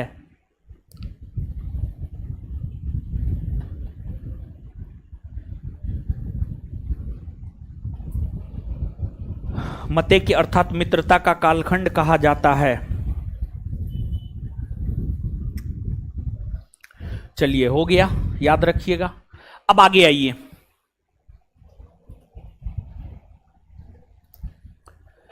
वर्ष 1917, आगे आइएगा, समझिएगा। वर्ष 1917 देखिए, वर्ष 1917 की अगर आप बात करेंगे तो वर्ष 1917 में कांग्रेस का वार्षिक अधिवेशन हुआ कोलकाता में। कोलकाता में और 1917 में जो कांग्रेस का वार्षिक अधिवेशन कोलकाता में हुआ, कांग्रेस के इस वार्षिक अधिवेशन का अध्यक्ष श्रीमती सरोजिनी नायडू को बनाया गया। श्रीमती सरोजिनी नायडू को बनाया गया। श्रीमती सरोजिनी नायडू आयरलैंड की रहने वाली थी। यह श्रीमती सरोजिनी नायडू बोल दिए, सॉरी। 1917 के कांग्रेस के कलकत्ता अधिवेशन की अध्यक्षता श्रीमती एनी बेसेंट ने की। श्रीमती एनी बेसेंट ने की। 1917 के कांग्रेस के कोलकाता अधिवेशन की अध्यक्षता श्रीमती एनी बेसेंट ने की। और जो श्रीमती एनी बेसेंट है, ये भारत की नहीं थी, बल्कि ये आयरलैंड की रहने वाली थी, आयरिश महिला थी एनी बेसेंट। और एनी बेसेंट को 1917 के कांग्रेस के कोलकाता अधिवेशन का अध्यक्ष इसलिए बनाया गया, इससे पहले वर्ष 1916 में एनी बेसेंट के द्वारा मद्रास के क्षेत्र में होम रूल लीग आंदोलन चलाया गया था, गृह स्वशासन आंदोलन चलाया गया था, गृह स्वशासन आंदोलन चलाया गया था। एनी बेसेंट के द्वारा 1916 में मद्रास के क्षेत्र में जो होम रूल लीग आंदोलन चलाया गया था, उसमें काफी ज्यादा लोकप्रिय हुई थी एनी बेसेंट, और उनकी लोकप्रियता को देखते हुए ही 1917 के कलकत्ता अधिवेशन का अध्यक्ष इन्हें बनाया गया, और यह कांग्रेस की प्रथम महिला अध्यक्ष है। वर्ष 1917 ईस्वी तक की अगर बात की जाए तो प्रत्येक वर्ष कांग्रेस का सिर्फ एक वार्षिक अधिवेशन आयोजित होता था। प्रत्येक वर्ष कांग्रेस का सिर्फ एक वार्षिक अधिवेशन आयोजित होता था। लेकिन पहली बार वर्ष 1918 में, पहली बार वर्ष 1918 में कांग्रेस का विशेष अधिवेशन आयोजित किया गया। पहली बार वर्ष 1918 में कांग्रेस का विशेष अधिवेशन आयोजित किया गया। और पहली बार वर्ष 1918 में कांग्रेस का विशेष अधिवेशन मुंबई में आयोजित किया गया। पहली बार कांग्रेस का विशेष अधिवेशन 1918 में मुंबई में आयोजित किया गया, और इस अधिवेशन की अध्यक्षता हसन इमाम ने किया। हसन इमाम ने किया। देखिए हुआ क्या था, अगस्त 1917 में एक घोषणा भारत सचिव के पद पर आसीन लॉर्ड मॉन्टेग्यू के द्वारा किया गया था, जिस घोषणा को अगस्त घोषणा 1917 या मॉन्टेग्यू घोषणा 1917 कहते हैं। और मॉन्टेग्यू घोषणा 1917 में यह कहा गया कि ब्रिटिशों का यह प्रयास रहेगा कि ब्रिटिश भारत में धीरे धीरे उत्तरदायी शासन की स्थापना करेगा। ब्रिटिश भारत में धीरे धीरे उत्तरदायी शासन की स्थापना करेगा। यह घोषणा मॉन्टेग्यू घोषणा 1917 या अगस्त घोषणा 1917 में किया गया। उसी अगस्त घोषणा या मॉन्टेग्यू घोषणा पर विचार विमर्श करने के लिए 1918 में मुंबई में पहला विशेष अधिवेशन आयोजित हुआ, जिसकी अध्यक्षता हसन इमाम ने किया। और इस अधिवेशन के दौरान कांग्रेस में फिर से फूट पड़ गई। कांग्रेस फिर से स्पष्टता पूर्वक दो भागों में बट गया, क्योंकि जो अगस्त घोषणा या मॉन्टेग्यू घोषणा था, उस अगस्त घोषणा या मॉन्टेग्यू घोषणा को कांग्रेस के उदारवादी नेताओं ने स्वीकृति प्रदान कर दी। कांग्रेस के उदारवादी नेताओं ने मॉन्टेग्यू घोषणा या अगस्त घोषणा को भारत के लिए मैग्ना कार्टा कहा, लेकिन वही उग्रवादी नेता मॉन्टेग्यू घोषणा को अस्वीकार कर दिया। उग्रवादी नेता मॉन्टेग्यू घोषणा को अस्वीकार कर दिया, और उग्रवादी नेताओं ने मॉन्टेग्यू घोषणा को सूर्यविहीन उषा काल कहा, मतलब वैसा प्रातः, वैसा सुबह जिसमें सूर्योदय हुआ ही ना हो, और वैसा प्रातः जिसमें सूर्योदय ना हुआ हो, तो उस प्रातः उस सुबह का कोई महत्व नहीं रह जाता है। मतलब उग्रवादियों का यह मानना था कि मॉन्टेग्यू घोषणा में कुछ नहीं है, लेकिन उदारवादियों ने इसे मैग्ना कार्टा कहा। तो उस मॉन्टेग्यू घोषणा को लेकर कांग्रेस में दूसरी बार फूट 1918 में पड़ गई। इसके बाद 1918 में वार्षिक अधिवेशन भी हुआ। 1918 में वार्षिक अधिवेशन हुआ दिल्ली में। 1918 में कांग्रेस का वार्षिक अधिवेशन हुआ दिल्ली में। और 1918 में जो कांग्रेस का वार्षिक अधिवेशन दिल्ली में हुआ, इस अधिवेशन का अध्यक्ष बाल गंगाधर तिलक को बनाया गया। लेकिन बाल गंगाधर तिलक वेलेंटाइन सिरोल केस की पैरवी में चले गए लंदन। देखिए, वेलेंटाइन सिरोल एक अंग्रेज विद्वान था। उन्हें, वैलेंटाइन सिरोल एक अंग्रेज विद्वान था, उन्होंने इंडियन अनरेस्ट नामक पुस्तक की रचना की थी और उन्होंने बाल गंगाधर तिलक को भारतीय अशांति का जन्मदाता कहा था। वैलेंटाइन सिरोल ने बाल गंगाधर तिलक को भारतीय अशांति का जन्मदाता कहा था। इसी को लेकर बाल गंगाधर तिलक ने वैलेंटाइन सिरोल पर केस कर दिया था और उसी केस की पैरवी में बाल गंगाधर तिलक चले गए थे लंदन। इसी वजह से 1918 के दिल्ली के वार्षिक अधिवेशन की अध्यक्षता बाल गंगाधर तिलक नहीं कर पाए और फिर 1918 के दिल्ली के वार्षिक अधिवेशन की अध्यक्षता मदन मोहन मालवीय ने किया। 1918 के दिल्ली के वार्षिक अधिवेशन की अध्यक्षता मदन मोहन मालवीय ने किया।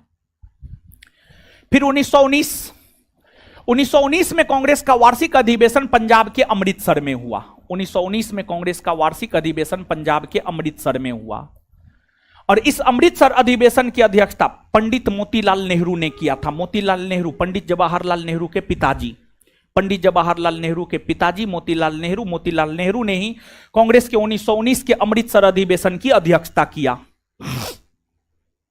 और इस अधिवेशन के दौरान जलियांवाला बाग हत्याकांड की भर्त्सना की गई, अर्थात आलोचना की गई। जलियांवाला बाग हत्याकांड की आलोचना की गई और इस अधिवेशन में बाल गंगाधर तिलक अंतिम बार भाग लिए, क्योंकि इसके बाद 1 अगस्त 1920, अगले साल 1 अगस्त 1920 को बाल गंगाधर तिलक का निधन ही हो गया था। बाल गंगाधर तिलक कांग्रेस के 1919 के अमृतसर अधिवेशन में जो है आपको अंतिम बार भाग लिए थे और अमृतसर में 1919 का वार्षिक अधिवेशन इसलिए रखा गया था क्योंकि 13 अप्रैल 1919 को जलियांवाला बाग हत्याकांड अमृतसर में हुआ था। तो अमृतसर काफ़ी सेंसेटिव था, काफ़ी चर्चा में था। इसी वजह से कांग्रेस ने 1919 का अपना वार्षिक अधिवेशन अमृतसर में रखने का काम किया। ठीक है, लिखिए, लिखिएगा 1917 का वार्षिक अधिवेशन, 1917 का वार्षिक अधिवेशन डैश देकर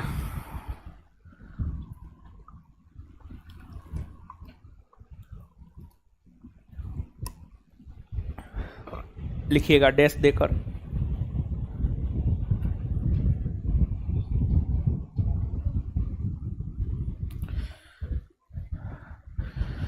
यह अधिवेशन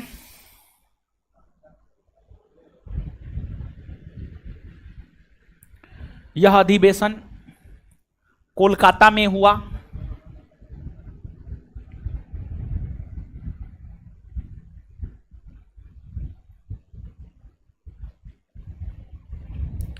यह अधिवेशन कोलकाता में हुआ। इसकी अध्यक्षता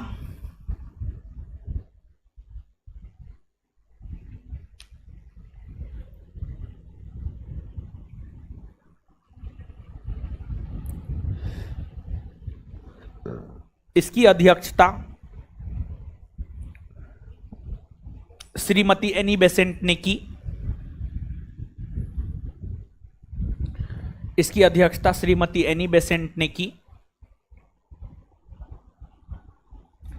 full stop. Annie Besant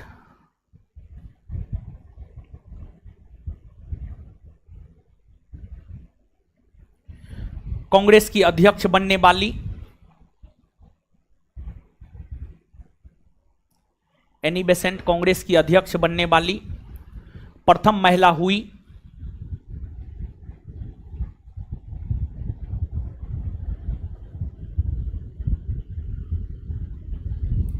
Annie Besant Congress की अध्यक्ष बनने वाली प्रथम महिला हुई।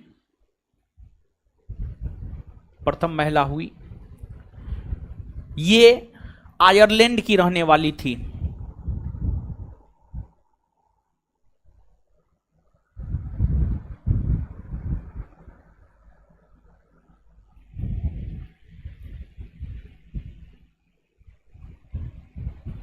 ये आयरलैंड की रहने वाली थी। नीचे से हेडिंग मारिएगा विशेष अधिवेशन।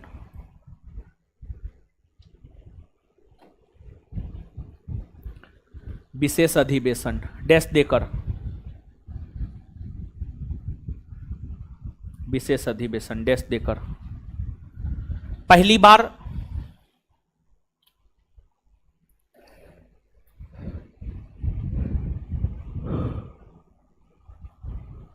पहली बार कांग्रेस का विशेष अधिवेशन,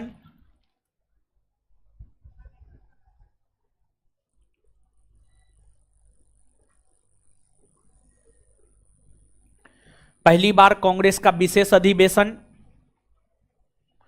1918 ईस्वी में, पहली बार कांग्रेस का विशेष अधिवेशन 1918 ईस्वी में,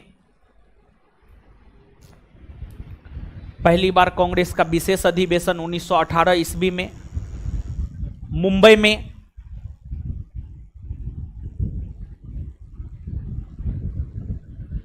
मुंबई में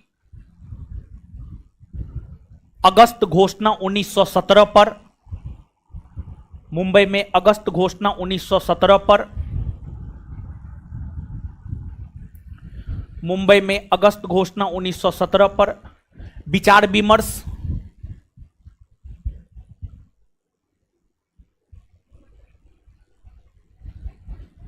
करने को लेकर आयोजित हुआ।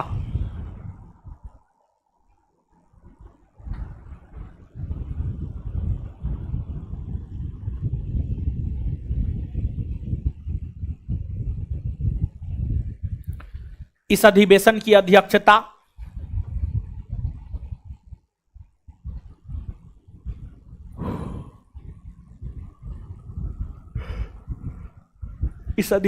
अध्यक्षता हसन इमाम ने, हसन इमाम, इस अधिवेशन की अध्यक्षता हसन इमाम ने किया।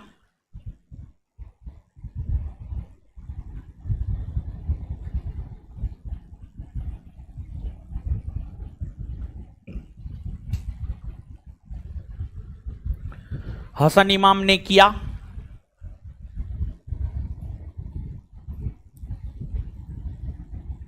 Full stop. उदारवादी नेताओं ने, कांग्रेस के उसी में कांग्रेस के उदारवादी नेताओं ने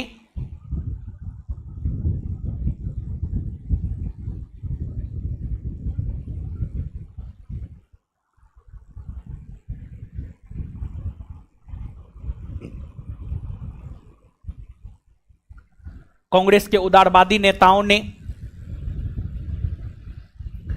अगस्त घोषणा को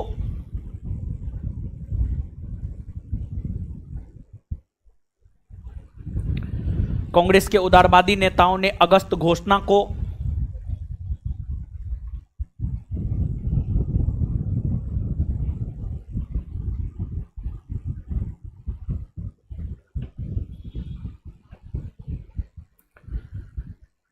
स्वीकृति प्रदान करते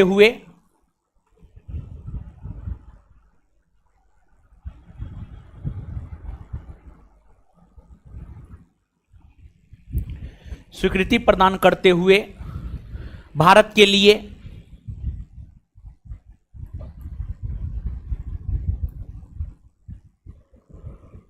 लिए मैग्ना कार्टा,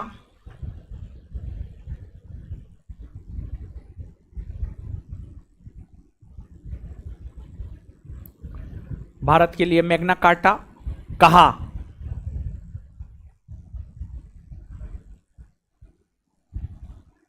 वहीं कांग्रेस के उग्रवादी नेताओं ने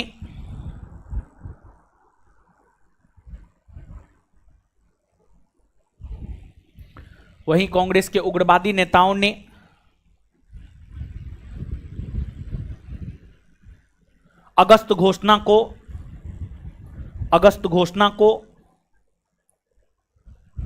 अस्वीकार कर दिया।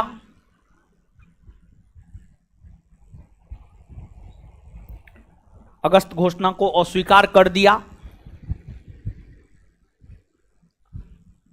अर्थात फिर से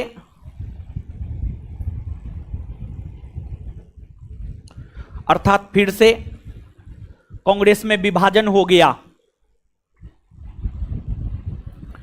अर्थात फिर से कांग्रेस में विभाजन हो गया।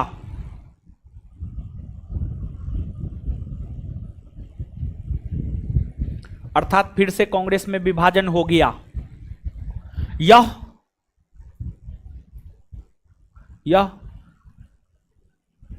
कांग्रेस में होने वाला दूसरी विभाजन यह कांग्रेस में होने वाला दूसरा विभाजन था।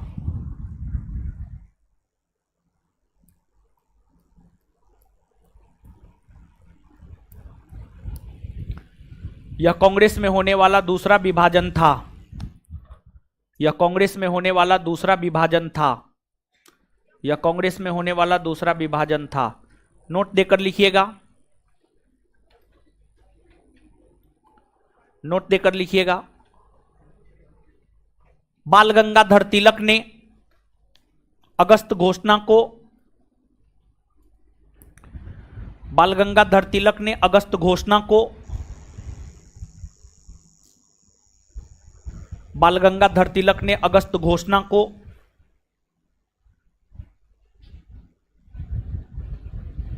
बाल गंगाधर तिलक ने अगस्त घोषणा को सूर्यविहीन उषा काल,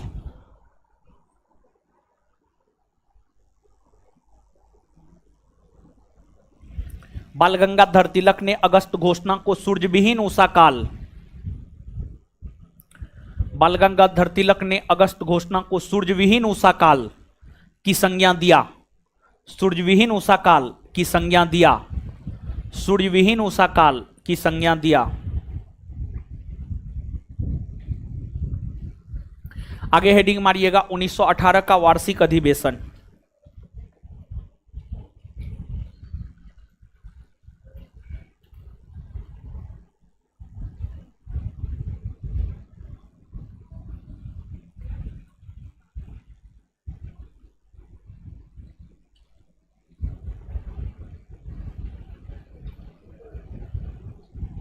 उन्नीस सौ 18 का वार्षिक अधिवेशन। यह अधिवेशन दिल्ली में हुआ।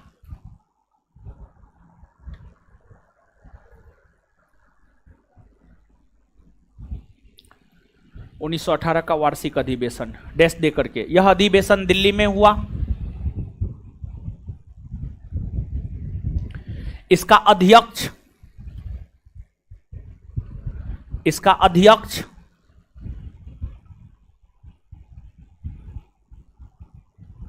बाल गंगाधर तिलक को बनाया गया था।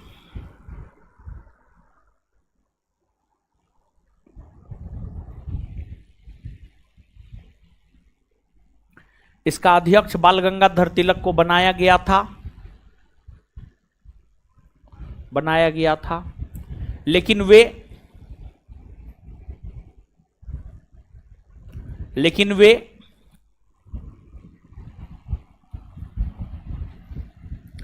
लेकिन वे वैलेंटाइन सिरोल केस, यहां लिख रहे हैं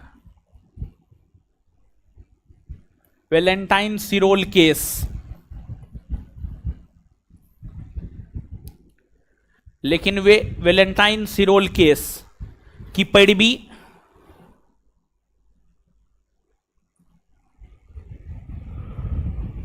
वैलेंटाइन सिरोल केस की पैरवी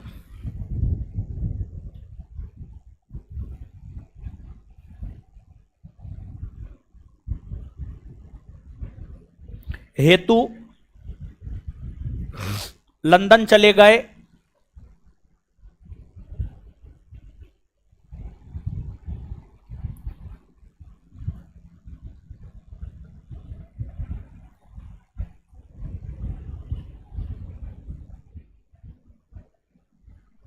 जिस कारण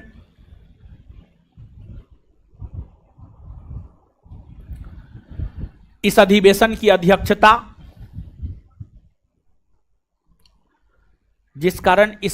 की अध्यक्षता मदन मोहन मालवीय ने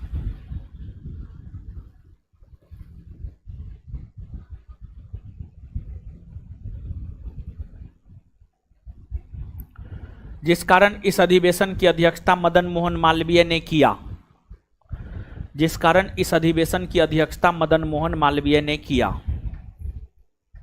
आगे 1919 का वार्षिक अधिवेशन। 1919 का वार्षिक अधिवेशन। 1919 का वार्षिक अधिवेशन डैश देकर यह अधिवेशन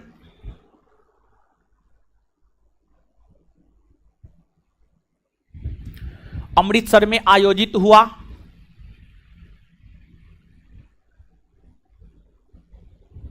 यह अधिवेशन अमृतसर में आयोजित हुआ।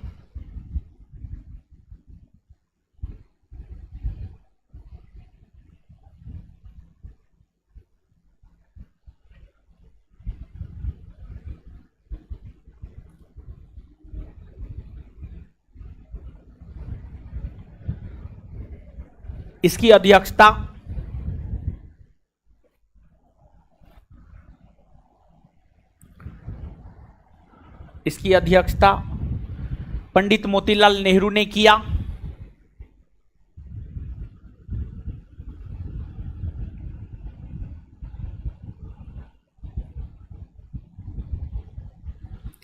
इसकी अध्यक्षता पंडित मोतीलाल नेहरू ने किया।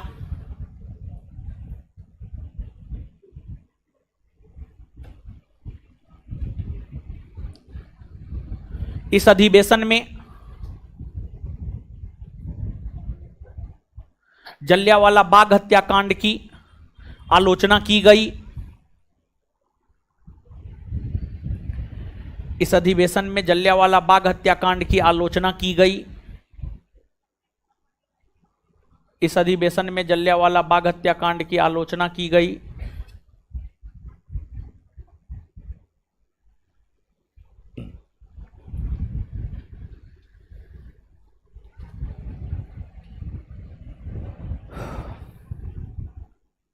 इस अधिवेशन में बाल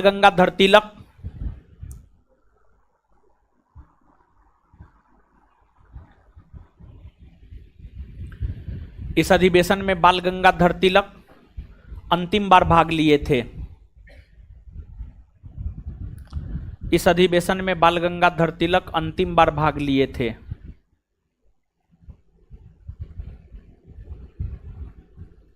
इस अधिवेशन में बाल गंगाधर तिलक अंतिम बार भाग लिए थे। चलिए, जितना समझाए हैं लिखाए हैं पढ़िए तो। आज जितना समझाए हैं लिखाए हैं पढ़िए।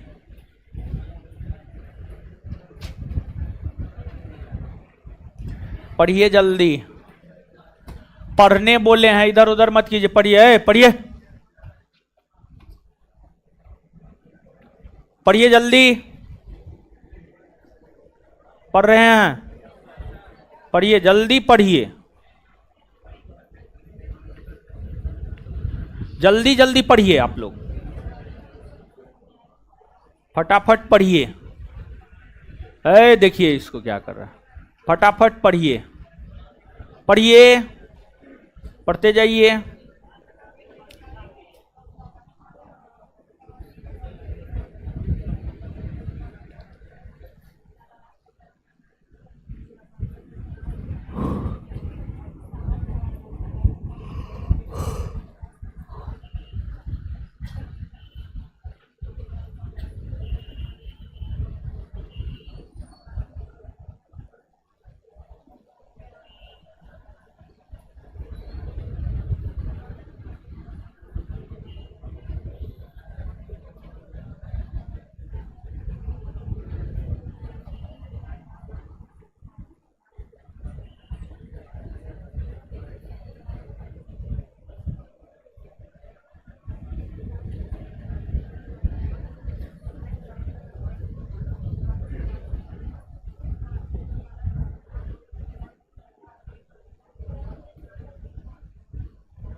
पढ़ लिए, पढ़ने वाला पढ़िए रहा है, पढ़िए जल्दी।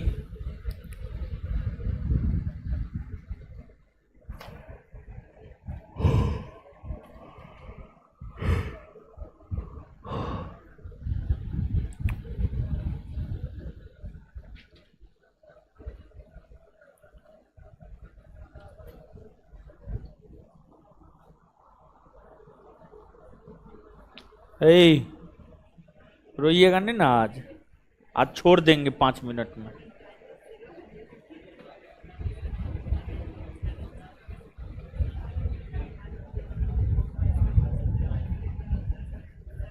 पढ़ लिए, आइए।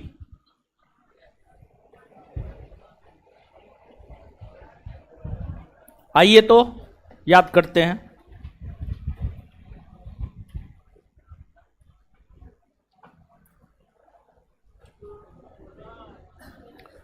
आइए बोर्ड पे।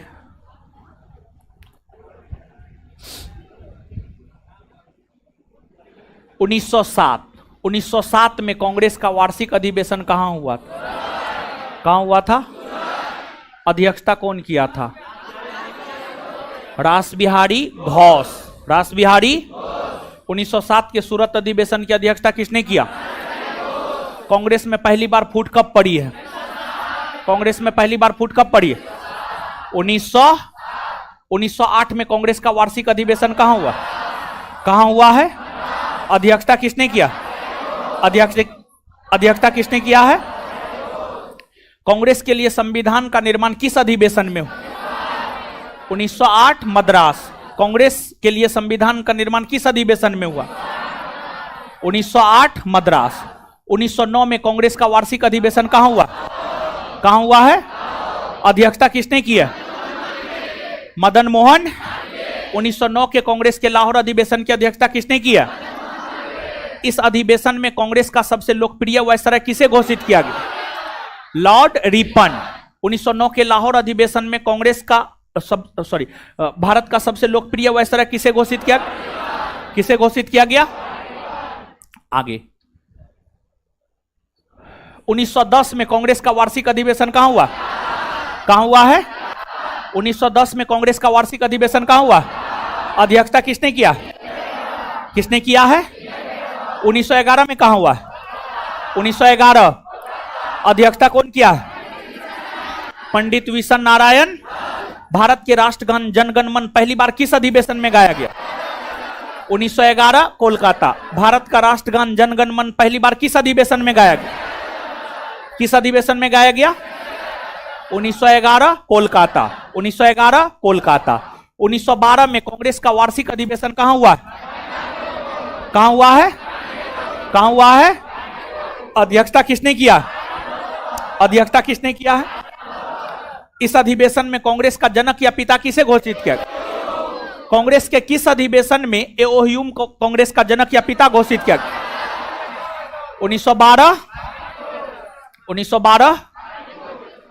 इसके बाद आगे बताइएगा। 1915 में कांग्रेस का वार्षिक अधिवेशन कहां हुआ? मुंबई। 1915 में कहां हुआ है? अध्यक्षता कौन किया? सर सत्येंद्र प्रसाद। कांग्रेस के किस अधिवेशन में लॉर्ड वेलिंगटन भाग लिए थे? 1915 के मुंबई के वार्षिक अधिवेशन। 1915 के मुंबई के वार्षिक अधिवेशन। कांग्रेस के किस वार्षिक अधिवेशन में लॉर्ड वेलिंगटन भाग लिया था? 1915 का मुंबई का वार्षिक अधिवेशन। कांग्रेस के किस वार्षिक अधिवेशन में लॉर्ड वेलिंगटन भाग लिया था? 1916 में कांग्रेस का वार्षिक अधिवेशन कहां हुआ? कहां हुआ है? अध्यक्षता कौन किया? अध्यक्षता कौन किया है? इस अधिवेशन में कांग्रेस के गरम दल और नरम दल दोनों एक हुए थे। कांग्रेस और मुस्लिम लीग के बीच समझौता हुआ था। उस समझौता को क्या कहते हैं? लखनऊ समझौता। लखनऊ समझौता का विरोध कौन किया था? मदन मोहन मालवीय। लखनऊ समझौता का विरोध कौन किया था? लखनऊ समझौता का विरोध कौन किया था? दक्षिण अफ्रीका से लौटने के बाद महात्मा गांधी कांग्रेस के किस वार्षिक अधिवेशन में पहली बार भाग लिया? 1916 लखनऊ। दक्षिण अफ्रीका से लौटने के बाद महात्मा गांधी कांग्रेस के किस अधिवेशन में भाग लिए? 1916 लखनऊ। और 1916 के लखनऊ अधिवेशन में गांधी जी की मुलाकात बिहार के कौन किसान नेता से, किसान नेता से हुई? राजकुमार शुक्ल से गांधी जी की मुलाकात कांग्रेस के किस वार्षिक अधिवेशन में हुई? 1916 के लखनऊ अधिवेशन में किसने यह नारा दिया था, स्वराज हमारा जन्मसिद्ध अधिकार है और हम इसे लेकर रहेंगे? आए? मोहम्मद अली जिन्ना को हिंदू मुस्लिम एकता का राजदूत किसने कही? कौन कही थी? कौन कही थी? 1917 में कांग्रेस का वार्षिक अधिवेशन कहां हुआ है? कहां हुआ है? 1917 में कांग्रेस का वार्षिक अधिवेशन कहां हुआ है? अध्यक्षता कौन की है? अध्यक्षता कौन की है? कांग्रेस की प्रथम महिला अध्यक्ष, कांग्रेस की प्रथम महिला अध्यक्ष। कांग्रेस का पहली बार विशेष अधिवेशन 1918 में कहां हुआ? कहां हुआ? मुंबई। कांग्रेस का 1918 में पहली बार विशेष अधिवेशन कहां हुआ? अध्यक्षता किसने किया? और इस अधिवेशन में कांग्रेस फिर से दो भाग में बटा था। तो कांग्रेस में दूसरी बार विभाजन 1918 के मुंबई के विशेष अधिवेशन में हुआ है। तो कांग्रेस में दूसरी बार विभाजन कब और कहां हुआ है? 1918 के मुंबई के अधिवेशन, मुंबई के विशेष अधिवेशन में कांग्रेस में दूसरी बार विभाजन कब और कहां हुआ है? अगस्त घोषणा को कांग्रेस के किस विचारधारा के लोगों ने मैग्ना कार्टा कहा है? उदारवादी। किसने कहा है? एक बार फिर से बताइएगा, अगस्त घोषणा को कांग्रेस के किस विचारधारा के नेताओं ने मैग्ना कार्टा कहा है? किसने अगस्त घोषणा को सूर्यविहीन उषा काल कहा है? किसने? बाल गंगाधर तिलक। किसने? बाल गंगाधर तिलक। 1918 में कांग्रेस का वार्षिक अधिवेशन कहां हुआ? कहां हुआ है? अध्यक्षता कौन किया? मदन मोहन मालवीय। 1918 की कांग्रेस के दिल्ली में हो रहे वार्षिक अधिवेशन की अध्यक्षता कौन किया? कौन किया? 1918 के दिल्ली में हो रहे वार्षिक अधिवेशन की अध्यक्षता कौन किया? मदन मोहन मालवीय। 1919 में कांग्रेस का वार्षिक अधिवेशन कहां हुआ? कहां हुआ? इसकी अध्यक्षता कौन किया? कौन किया? मोतीलाल। इसके बाद आगे बताइएगा, किस अधिवेशन में बाल गंगाधर तिलक अंतिम बार भाग लिए थे? 1919 का अमृतसर। और किस अधिवेशन में जलियांवाला बाग हत्याकांड की आलोचना की गई थी? 1919 का अमृतसर अधिवेशन। क्लियर है बात? इससे आगे हम लोग सुनिए, एक मिनट। कल आपका क्लास रख रहे हैं, कल आपका क्लास रख रहे हैं और कल मेरा क्लास है। कल कांग्रेस का वार्षिक अधिवेशन खत्म कर देंगे और फिर छुट्टी कर देंगे और उसके बाद होगा तो टेस्ट करवा देंगे इकोनॉमिक्स का। पहले आपका जो टाइम है 5:30 से 7, कांग्रेस का वार्षिक अधिवेशन कल खत्म कर देंगे। कल आपका क्लास, हम अपना क्लास रख रहे हैं, कल आप आइए और कल कांग्रेस का वार्षिक अधिवेशन खत्म कर देंगे। अब बहुत ज्यादा कुछ है नहीं, उसके बाद टेस्ट आयोजित करवा देंगे, समझ गए? और फिर सोमवार से आपका केमिस्ट्री शुरू हो रहा है, सोमवार से आपका केमिस्ट्री शुरू हो रहा है और कल कांग्रेस खत्म कर देंगे। कल आपका एक्स्ट्रा क्लास हम रखे हैं अपना, ठीक है? मिलते हैं अगले क्लास में 1 सितंबर को निकलिए लड़की लोग। 1 सितंबर को संस्थान का स्थापना दिवस है, उसमें भोज खिलाएंगे आप लोग को, चिंता मत कीजिए।